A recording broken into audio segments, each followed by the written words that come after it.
Vamos dar continuidade ao estudo da Epístola aos Hebreus. Estamos terminando o 2º capítulo. Eu lembro que o autor dessa carta, no 1º capítulo, tratou da divindade do Filho de Deus, o Senhor Jesus Cristo. No 2º capítulo, ele trata da sua humanidade. No estudo passado, nós vimos que o Filho de Deus assumiu a nossa humanidade porque somente como verdadeiro homem é que ele poderia libertar o seu povo da maldição do pecado e das garras de Satanás. Ele tinha que ter um corpo de carne e sangue, tinha que ser totalmente humano, pois somente assim poderia tomar o lugar daqueles que Deus escolheu para serem seus filhos, mas que, por causa dos próprios pecados, permaneciam condenados. Deus expressou assim seu grande amor para com os seus escolhidos, ao dar seu próprio Filho, que jamais cometeu pecado algum, para morrer uma morte vergonhosa em favor de pecadores. Aqueles sacrifícios de animais perfeitos que eram oferecidos nos tempos do Antigo Testamento apontavam para a morte do Filho de Deus na cruz. Assim como os pobres animais eram uma oferta pela expiação do pecado de um indivíduo ou do povo todo, da mesma forma o Filho de Deus foi oferecido como um cordeiro sem mácula pelos pecados do seu povo. Porém, o sacrifício do Filho foi imensamente superior àqueles do Antigo Testamento, pois aqueles precisavam ser repetidos continuamente. Cristo, porém, morreu uma única vez, o justo pelos injustos. Seu sacrifício foi perfeito, definitivo e eficaz. Os que nele confiam como seu Salvador e Senhor têm seus pecados perdoados e são feitos novas criaturas pela ação regeneradora do Espírito Santo. Como resultado da sua morte na cruz, Cristo derrotou Satanás, por meio de quem o pecado entrou na história humana e com o pecado a morte. Na cruz, Satanás foi vencido por Cristo, pois ele pagou a penalidade do pecado ao dar sua vida como sacrifício. E a morte perdeu seu poder, pois ele ressuscitou ao 3º dia, como centenas de testemunhas idôneas comprovaram. E da mesma forma como ele ressuscitou, os que nele confiam também haverão de ressuscitar no último dia. Embora as pessoas continuem morrendo, aqueles que estão em Cristo, ao morrerem, não entram num lugar de sofrimento, mas sim num lugar de júbilo, já entram no céu. Por essa razão, os cristãos não precisam mais temer a morte. Aliás, outro resultado da morte de Cristo Jesus é que ele nos libertou do medo da morte. Jesus foi vitorioso na cruz sobre Satanás e sobre a morte, sendo assim, o crente não precisa ter medo desses inimigos, pois eles já foram derrotados. No último estudo, vimos ainda que os cristãos são a descendência espiritual de Abraão, pois a graça de Deus, livre e soberana, alcança os seres humanos decaídos e os eleva à posição mais alta possível.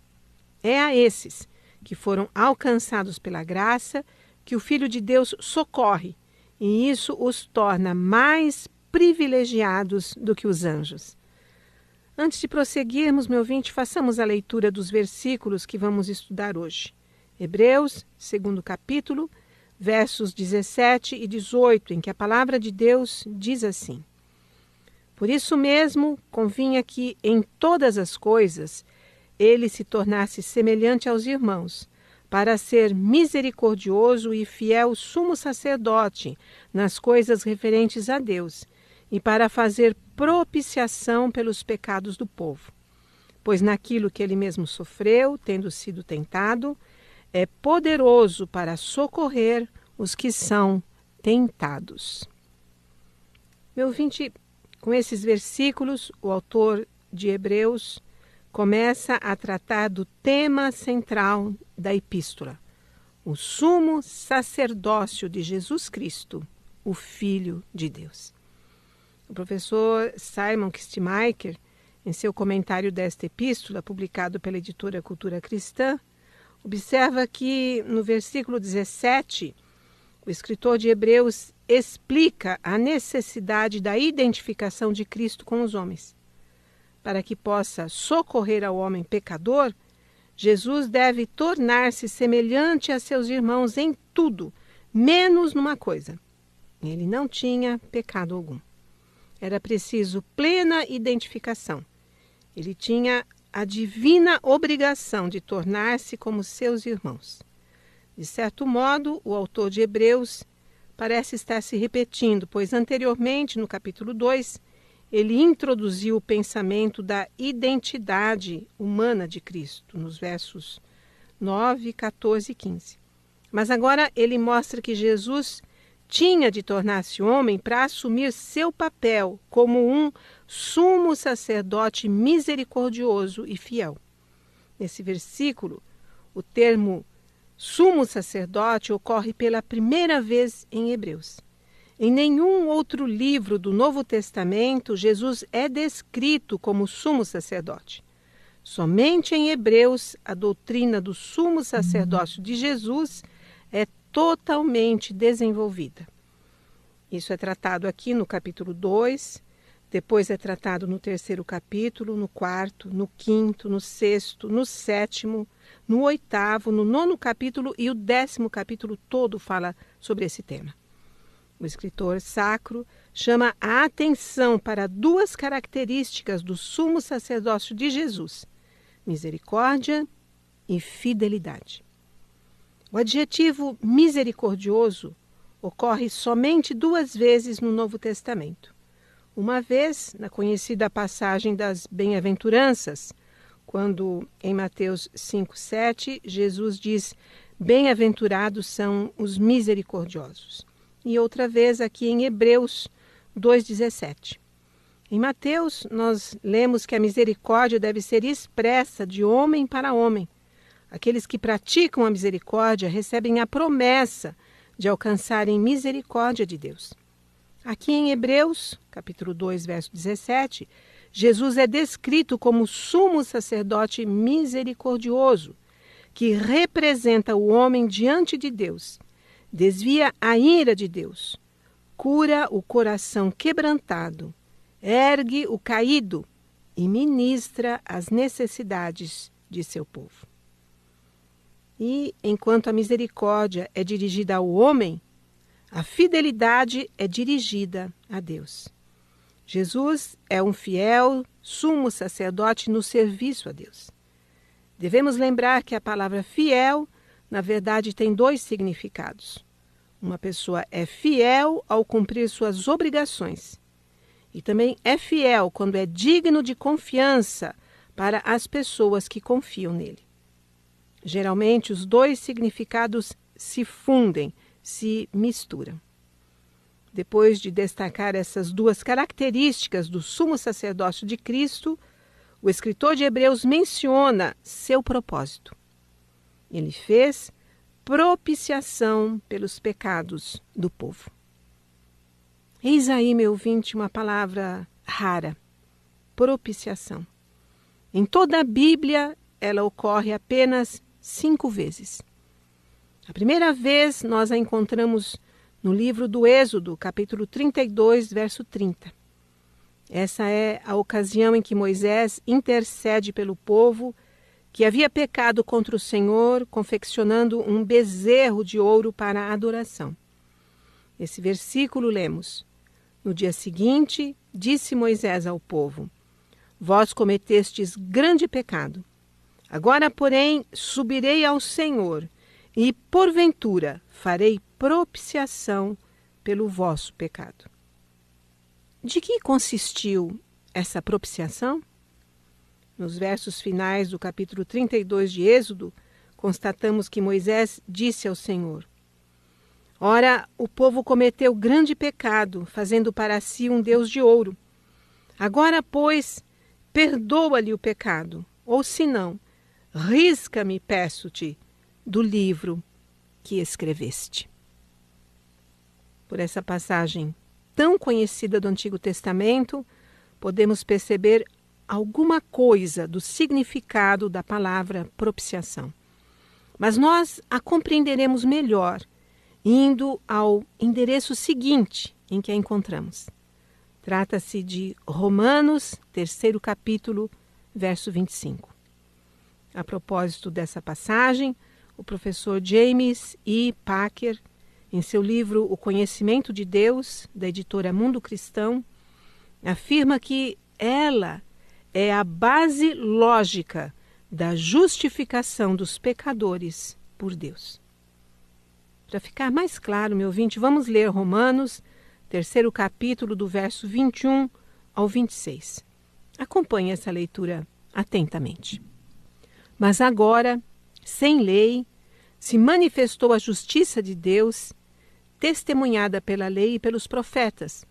Justiça de Deus mediante a fé em Jesus Cristo, para todos e sobre todos os que creem, porque não há distinção, pois todos pecaram e carecem da glória de Deus, sendo justificados gratuitamente por sua graça, mediante a redenção que há em Cristo Jesus, a quem Deus propôs no seu sangue como propiciação mediante a fé, para manifestar a sua justiça, por ter Deus, na sua tolerância, deixado impunes os pecados dantes cometidos, tendo em vista a manifestação de sua justiça no tempo presente, para ele mesmo ser justo e o justificador daquele que tem fé em Jesus.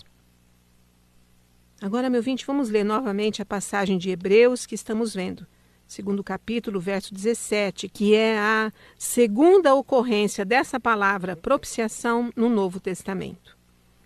Por isso mesmo, convinha que em todas as coisas ele se tornasse semelhante aos irmãos, para ser misericordioso e fiel sumo sacerdote nas coisas referentes a Deus, e para fazer propiciação pelos pecados do povo.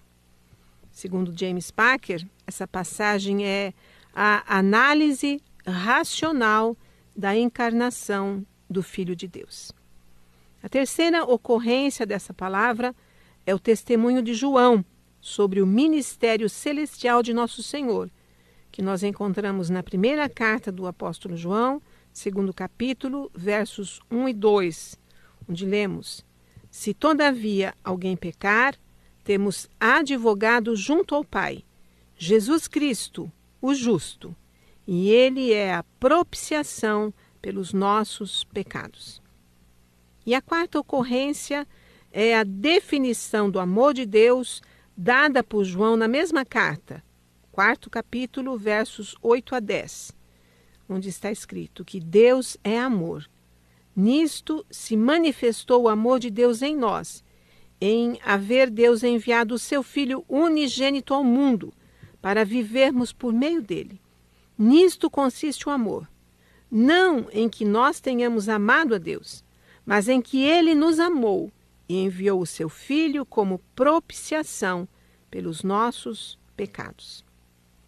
Como James Packer observa, o amor de Deus, a encarnação do Filho, o significado da cruz, a intercessão celestial de Cristo e o caminho da salvação, tudo deve ser explicado em termos de propiciação, como vimos nessas passagens. E qualquer explicação que não inclua a propiciação será incompleta e, na verdade, mentirosa pelos padrões do Novo Testamento. Dizendo isto, meu ouvinte, nós estamos nadando contra a corrente de muitos ensinamentos modernos e condenamos de um só golpe os pontos de vista de um grande número de destacados líderes da igreja de hoje, mas nada podemos fazer.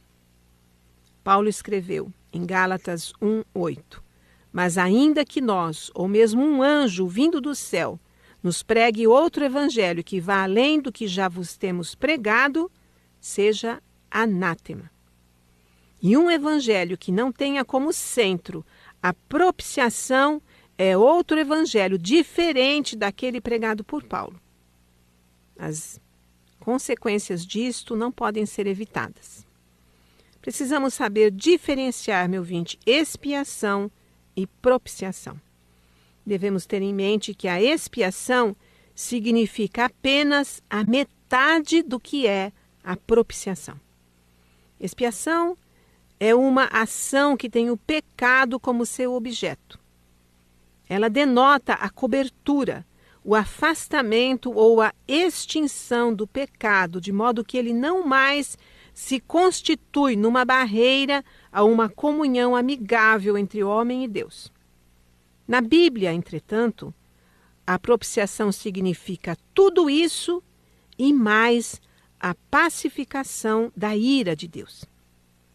Percebemos essa verdade acompanhando o raciocínio do apóstolo Paulo pelos capítulos iniciais da carta aos Romanos. Em Romanos, primeiro capítulo, verso 18, Paulo prepara o terreno para a sua declaração do Evangelho, afirmando que do céu se manifesta a ira de Deus sobre toda a impiedade e injustiça dos homens. Como diz o autor cristão John Murray, a ira de Deus é dinâmica e efetivamente operante no mundo dos homens, e é por ser procedente do céu, do trono de Deus, que é assim ativa. No resto do primeiro capítulo de Romanos, Paulo salienta a presente atividade da ira de Deus no endurecimento judicial dos apóstatas, expresso na frase Deus os entregou, que é repetida 3 vezes, no verso 24, 26 e 28. Assim, em Romanos, capítulo 2, do 1º ao 16º verso, Paulo nos confronta com a certeza do dia da ira e da revelação do justo juízo de Deus, que retribuirá a cada um segundo o seu procedimento, aos que desobedecem à verdade e obedecem à iniquidade, no dia em que Deus, por meio de Cristo Jesus, julgar os segredos dos homens. Você vê isso no 2º capítulo, versos 5 e 6, verso 8 e verso 16. Na primeira parte do 3º capítulo de Romanos, Paulo segue com sua argumentação para provar que todos os homens, judeus ou gentios, estando debaixo do pecado, permanecem expostos à ira de Deus, tanto na sua manifestação presente como na sua manifestação futura. Assim, então, cada homem se apresenta aqui no seu estado natural, sem o Evangelho. E a ativa ira de Deus é a realidade que mantém o controle final de sua vida, quer o homem esteja consciente dela, quer não esteja. Agora, porém, diz Paulo, a aceitação, o perdão e a paz são dados graciosamente a todos que até aqui eram ímpios e inimigos de Deus, mas que agora põem a sua fé em Cristo Jesus, a quem Deus propôs como propiciação pelo seu sangue. E os crentes sabem que muito mais agora, sendo justificados pelo seu sangue, seremos por ele salvos da ira, como está no 5º capítulo, verso 9. Observe, meu ouvinte, o desenrolar dos fatos. Paulo começou mostrando o cenário de rebeldia que Deus contempla dos céus, provocando a sua ira, e terminou mostrando a justificação e a reconciliação. Como pôde haver tanta mudança? O que foi que aconteceu? Aconteceu que a ira de Deus contra nós, tanto agora quanto no futuro, foi satisfeita. E isso se realizou através da morte de Cristo, pois, como diz o verso 10 do 5º capítulo, nós, quando inimigos, fomos reconciliados com Deus mediante a morte de seu Filho. O sangue, isto é, a morte sacrificial de Jesus Cristo, aboliu a ira de Deus contra nós e assegurou-nos de que seu tratamento para conosco será sempre propício e favorável. Daqui por diante, em lugar de mostrar-se contra nós, ele será por nós, em nossa vida e em nossa experiência. O que então expressa a frase a propiciação pelo seu sangue? Ora, ela expressa, no contexto da argumentação do apóstolo Paulo, precisamente este pensamento, que pela sua morte sacrificial por nossos pecados, Cristo acalmou a ira de Deus. A ira de Deus, meu ouvinte, é uma qualidade pessoal e sem ela, Deus deixaria de ser completamente justo e seu amor cairia no plano do sentimentalismo.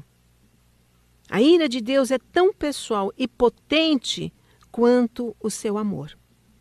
O derramamento do sangue do Senhor Jesus foi a manifestação direta do amor do Pai para conosco, mas foi também o impedimento direto da ira do Pai contra nós. Com essa luz que a Bíblia nos fornece, podemos então saber o que é, na realidade, a ira de Deus que foi propiciada na cruz do Calvário.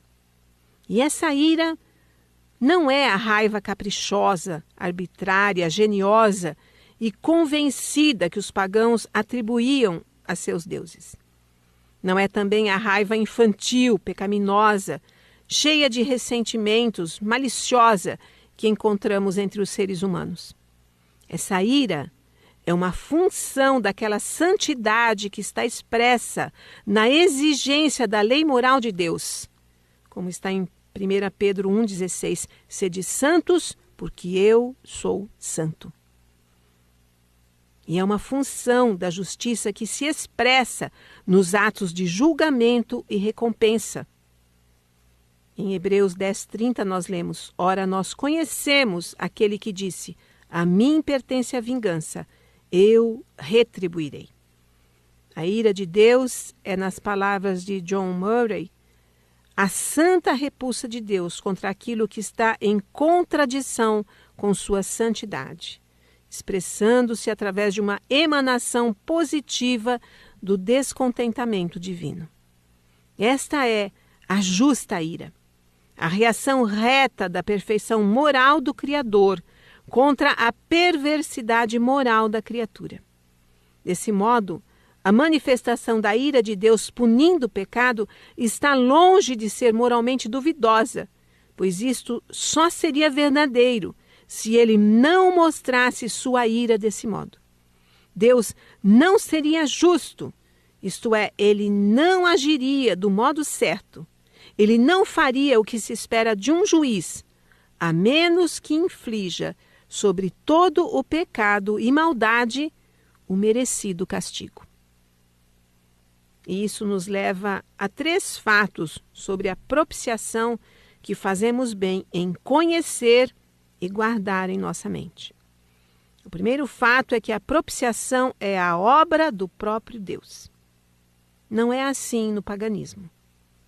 Nas religiões pagãs, o homem propicia aos seus deuses e a religião se torna uma forma de comércio ou mesmo uma tentativa de suborno. No cristianismo, contudo, como James Packer destaca, Deus propicia sua ira por sua própria ação.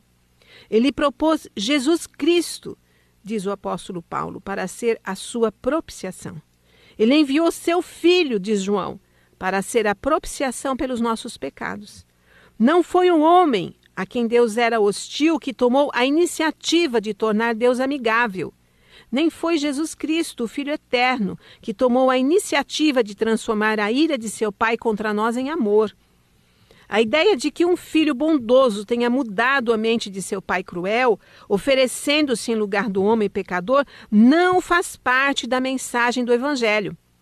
É, na realidade, uma ideia subcristã e mesmo anticristã, pois nega a unidade da vontade do Pai e do Filho e cai no politeísmo, pedindo que creiamos em 2 deuses diferentes. Mas a Bíblia anula completamente esta ideia, insistindo que foi Deus mesmo quem tomou a iniciativa de extinguir sua própria ira contra aqueles que, apesar de seu pouco merecimento, ele amou e escolheu para salvar.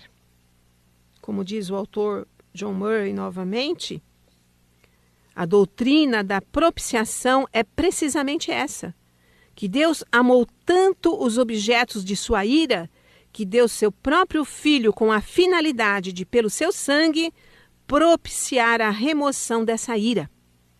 Cristo solucionou de tal modo o problema da ira que os amados não são mais objetos dela, e o amor pôde alcançar seu objetivo de transformar os filhos da ira em filhos do prazer de Deus. Paulo e João confirmam isto explícita e enfaticamente. Deus revela a sua justiça, diz Paulo, não apenas em retribuição e juízo de acordo com sua lei, mas também sem a lei, ao justificar aqueles que creem em Jesus Cristo. Todos pecaram. Entretanto, todos são justificados, resgatados, aceitos, restaurados, reconciliados com Deus livre e gratuitamente. Como foi que isso se deu? Pela graça, isto é, misericórdia em desacordo com o mérito. Amor por quem não era digno dele e, como diríamos, desmerecendo esse amor. Como a graça opera? Ela opera pela redenção, pelo resgate que há em Cristo Jesus. Como podemos entender que para aqueles que creem nele, Cristo Jesus é a fonte, o meio e a substância da redenção? Podemos entender porque, diz Paulo, Deus o estabeleceu como propiciação. A realidade e a possibilidade da redenção brotam dessa iniciativa divina. Já o apóstolo João diz que amar uns aos outros é o fator comum na família dos filhos de Deus. Aquele que não ama os cristãos não pertence, evidentemente, à família, pois Deus é amor e concede a todos que o conhecem uma natureza predisposta ao amor. Mas Deus é amor é uma fórmula muito vaga. Como podemos ter uma ideia clara do amor que Deus produzirá em nós? Nisto, diz João, se manifestou o amor de Deus para conosco, que Deus enviou seu Filho unigênito para vivermos por meio dele. E isso não foi feito porque Deus tenha reconhecido alguma devoção real de nossa parte, de modo algum. João diz, nisto está o amor, não em que nós tenhamos amado a Deus, mas em que, em uma situação na qual não o amávamos e não havia nada em nós que o levasse a fazer outra coisa senão nos destruir e arruinar por causa de nossa inveterada irreligiosidade, mas ainda assim, ele nos amou e enviou o seu Filho como propiciação pelos nossos pecados. Por esta iniciativa divina, diz João, o significado e a medida do amor que devemos imitar são feitos conhecidos. O testemunho dos dois apóstolos, meu ouvinte, sobre a iniciativa de Deus na propiciação não poderia ser mais claro. O segundo fato sobre a propiciação que devemos conhecer e preservar consiste em que a propiciação foi feita pela morte de Jesus Cristo. O sangue, que tanto aparece no Antigo Testamento, é uma palavra que indica a morte violenta infligida a um animal por ocasião do sacrifício da velha aliança. O próprio Deus institui esses sacrifícios por sua ordem. Em Levíticos 17:11 nós podemos confirmar isso. Ele diz, porque a vida da carne está no sangue. Eu vou-la tenho dado sobre o altar para fazer expiação pelas vossas almas ou pela vossa vida. Porquanto é o sangue que fará expiação. Quando Paulo nos diz que Deus preparou Jesus para ser a propiciação pelo seu sangue, sua ideia central é que o que extinguiu a ira de Deus e, consequentemente, nos redimiu da morte, não foi a vida de Jesus ou seus ensinamentos, nem sua perfeição moral ou sua fidelidade ao Pai em si mesmas, mas foi o derramamento de seu sangue na morte. Junto com os outros escritores do Novo Testamento, Paulo sempre aponta a morte de Jesus como a expiação e explica essa expiação em termos de substituição representativa, o inocente tomando o lugar do culpado, debaixo do machado da punição judicial. Podemos citar 2 passagens para ilustrar isso. Gálatas, capítulo 3, verso 13, diz: Cristo nos resgatou da maldição da lei, fazendo-se Ele próprio maldição em nosso lugar. Cristo levou a maldição da lei que estava dirigida a nós, para que ela não caísse sobre nós. Isto é substituição representativa. O outro texto é 2 Coríntios, capítulo 5, o verso 14 e do verso 18 ao 21, onde lemos que um morreu por todos. E através da morte de Jesus, Deus estava reconciliando consigo o mundo. O que essa reconciliação envolve? Não imputando aos homens as suas transgressões, mas fazendo com que em Cristo fossem feitos justiça de Deus, isto é, aceitos como justos por Deus. Como foi possível essa não imputação? Simples. Pelo ato de Deus imputar nossas transgressões a outro para que assumisse as nossas dívidas.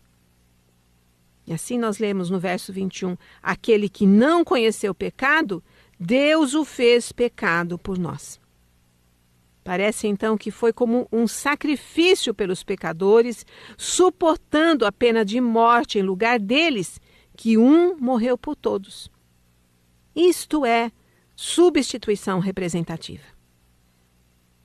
A substituição representativa como meio e modo de expiação foi ensinada de forma típica pelo sistema de sacrifício do Velho Testamento dado por Deus. Ali, o animal perfeito que deveria ser morto, ser oferecido pelo pecado, era inicialmente constituído representativo, pelo ato do pecador colocar a mão sobre a cabeça do animal, identificando-o assim consigo e a si próprio com ele. Você pode conferir isso no livro de Levítico, 4º capítulo, verso 4. A seguir, o animal era morto como substituto daquele que o oferecia. O sangue era espargido diante do Senhor e aplicado em um ou nos 2 lados do altar do santuário, como um sinal de que tinha sido efetuada a expiação, afastando a ira e restaurando a comunhão. Anualmente, no dia da expiação, eram usados 2 bodes. Um era morto do modo comum, como oferta pelo pecado, e o outro, depois que o sacerdote impunha as mãos sobre a sua cabeça, colocando os pecados de Israel sobre a cabeça do mesmo, pela confissão que ali era feita, esse então era mandado embora para levar sobre si todas as iniquidades deles para a terra solitária. Você pode confirmar isso em Levítico, capítulo 16, do verso 21 em diante. Esse duplo ritual ensinava uma só lição, que pelo sacrifício do substituto representativo, a ira de Deus é afastada e os pecados são retirados da vista para nunca mais atrapalharem nosso relacionamento com Deus. O segundo bode, o bode expiatório, ilustra o que, em termos de tipo, foi realizado pela morte do primeiro bode. Esses rituais são a base imediata dos ensinamentos de Paulo sobre a propiciação. Ela é o cumprimento do modelo de sacrifício do Velho Testamento que ele proclama. O terceiro fato que fazemos bem em conhecer e manter em nosso coração a respeito da doutrina da propiciação é que a propiciação manifesta a justiça de Deus. Por essa razão, é que a crucificação de Cristo não ocorreu num lugar escondido, obscuro, sem testemunhas, e sim, ocorreu como um espetáculo público, num local bem visível.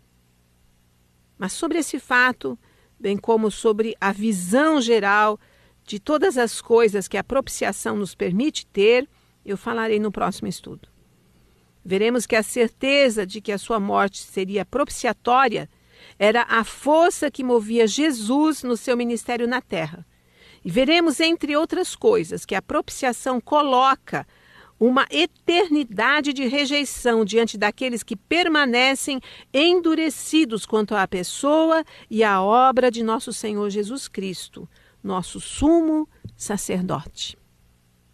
Encerrando este estudo, eu quero compartilhar um comentário que o notável pastor, reverendo Matthew Henry, fez a respeito de Romanos 3,25, onde consta que Deus propôs no sangue de Jesus a propiciação pelos nossos pecados.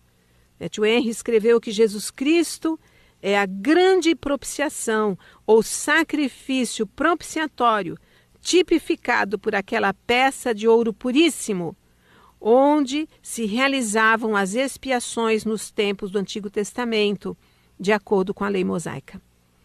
Jesus Cristo é o nosso trono de graça, em quem e através de quem é feita a expiação pelo pecado, e nossas personalidades e ações são aceitas por Deus. Ele é tudo em todos em nossa reconciliação. Não somente o que promove a nossa reconciliação, mas a sua própria essência. Nosso sumo sacerdote, nosso sacrifício, nosso altar, tudo enfim. Deus estava em Cristo como em um propiciatório, reconciliando o mundo consigo mesmo. Deus o propôs para ser isso mesmo. Deus, a parte ofendida, faz a abertura em direção à reconciliação. Ele aponta o árbitro. Ele o pré-ordenou para isso no conselho do seu amor desde a eternidade. Designou-o, ungiu-o para isso. Qualificou-o e o apresentou a um mundo culpado como propiciação para ele, para que, pela fé no seu sangue, nos beneficiemos dessa propiciação. Cristo é a propiciação. Aí está o remédio que cura. A fé é a aplicação desse remédio, desse bendito remédio na alma ferida. Diante de tamanha verdade, a fé, meu ouvinte, é a única resposta adequada que nos compete dar ao Senhor. Convém então que humildemente oremos. Ó Deus, diante da obra propiciatória de Cristo Jesus, diante do mistério redentor da cruz, nós nos inclinamos, oscilando entre a humilhação pelos nossos pecados que ocasionaram aquele fato cruento e a alegria indescritível da nossa salvação. Senhor, que o teu Santo Espírito traduza diante de ti os sentimentos de gratidão e adoração que não somos capazes de expressar. Em nome de Jesus, nosso amoroso sumo sacerdote, nós oramos. Amém.